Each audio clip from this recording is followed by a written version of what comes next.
안녕하세요. 눈으로 보는 부동산 뷰동산입니다. 인구 100만 명을 돌파하며 고양 특례시로 공식 출범한 고양시는 수도권 집값 상승률 최대 요인인 GTX가 가장 먼저 개통되는 지역인데요. 고양시는 대곡소사선, 고양선 등 많은 교통호재들이 예정되어 앞으로도 꾸준한 부동산 상승폭이 예고된 지역이라고 합니다. 이번 영상에서는 고양시에 계획된 교통호재들을 살펴보겠습니다. 첫 번째, GTX A 노선입니다. 고양시는 GTX가 총 3곳에 정차를 하는데요. 대한민국 최대 규모의 컨벤션 센터 킨텍스 앞에 킨텍스역이 들어서고 3호선과 경의중앙선의 환승역인 대곡역에 GTX가 정차한다고 합니다. 그리고 3기 창릉신도시 유치에 따라 GTX 창릉역이 추가로 신설되는데요. 개통 예정일은 2024년으로 고양시에서 서울역, 삼성역을 10분대에 도달할 수 있다고 합니다. 기존 킨텍스 지역은 지하철이 무려 2km나 떨어져 있었지만 제2테크노밸리, 한류월드 등 킨텍스 일대의 개발 계획이 잇따라 발표되면서 GTX 호재의 영향까지 받아 현재 아파트 값은 최소 10억 원을 웃돈다고 하는데요. 킨텍스역 도보 1분 거리 킨텍스 원시티 아파트는 최근 실거래가 17억 원이 신고되며 평당 4,700만 원을 기록했다고 합니다. 두 번째, 대곡소사선입니다.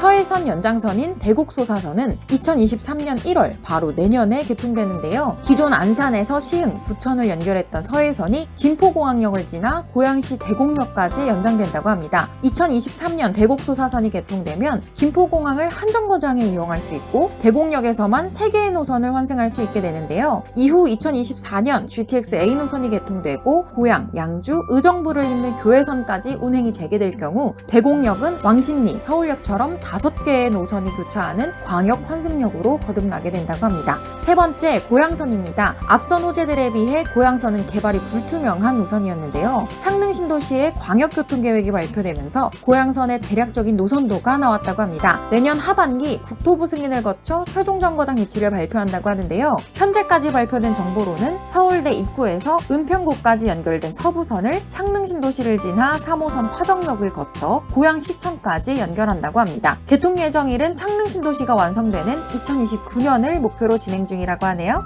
이처럼 고양시의 철도교통은 대곡역을 중심으로 뻗어나가고 있는데요. 대곡 역세권 개발과 대곡역 복합환승센터가 완성되면 대곡역은 고양시에서는 없어서는 안 될 주요 거점지가 된다고 합니다. 하지만 창릉신도시 발표로 인해 대곡 역세권 개발이 후순위로 밀리게 되면서 개발이 지연되고 있는데요. 본격적인 대곡 역세권 개발은 2030년이 될 것이라는 전망이 나오면서 대곡역 바로 앞에 위치한 화정역이 반사이익 효과를 받고 있다고 합니다. 내 집 마련을 위한 실수요자들도 고양 창릉신도시 청약 경쟁률이 하늘의 별 따기와 같다 보니 대곡 역세권 청약 역시 만만치 않을 것으로 예상되어 대곡역이 한정거장 거리에 있고 3호선과 고양선이 교차하는 화정역으로 이동한다고 하는데요. 화정역은 덕양구 제1의 상권으로서 반경 500m 내에 행정기관, 대형마트, CGV, 시외버스 터미널, 학교 등 정말 모든 것이 바로 앞에 있는 슬리퍼만 신고 나가도 되는 초인접 생활권, 쓸세권을 자랑한다고 합니다. 화정동은 화정역을 중심으로 상권과 주거단지가 형성되어 있으며 역과의 거리가 가까울수록 높은 가격대를 유지하고 있는데요. 화정역 도보 1분 거리에 있는 옥빈마을 12단지는 95년 준공된 아파트로 59타입 기준 실거래가 6억 5천만 원대를 형성한다고 합니다. 화정 아파트들은 대부분 90년대에 준공되었으며 20년 동안 신규 공급이 아예 없었는데요. 화정역 도보 1분 초역세권 자리에 기다리던 귀한 신축이 등장했다고 합니다. 동문 굿모닝 힐 브랜드로 유명한 동문건설에서 동문 디이스트라는 이름으로 새롭게 단장한 주거시설을 선보였는데요. 20에서 30평대의 주상복합으로 최고 경쟁률 11대 1로 청약에서 마감되었으며 현재는 계약 부적격자분 호실에 한해서 무순위 선착순 분양을 진행한다고 합니다. 올해부터 DSR 규제 강화로 대출 한도가 턱없이 낮아지면서 주택 구매가 더욱더 힘들어졌는데요. 동문디이스트는 이 DSR 규제가 적용되지 않다 보니 분양가의 최대 7에서 80%의 금액을 대출받을 수 있어 실수요자들에게 더욱더 각광받고 있다고 합니다. 작년에 롯데건설의 루미니가 오픈하자마자 30대 1로 완판되었었는데요. 동문디이스트는 화정역 도보 10분 거리에 있던 루미니와는 다르게 도보 1분 진짜 초역세권의 입지를 자랑하다 보니 루미니를 놓친 분들에게는 더욱더 좋은 기회가 될 것으로 보입니다. 신축 공급이 아예 없던 화정에 들어서는 마지막 신축 동문 디이스트 위에 모델하우스 대표번호로 연락주시면 안내 도와드리겠습니다. 이상 눈으로 보는 부동산 뷰동산이었습니다. 영상 도움되셨다면 구독, 좋아요 부탁드립니다. 감사합니다.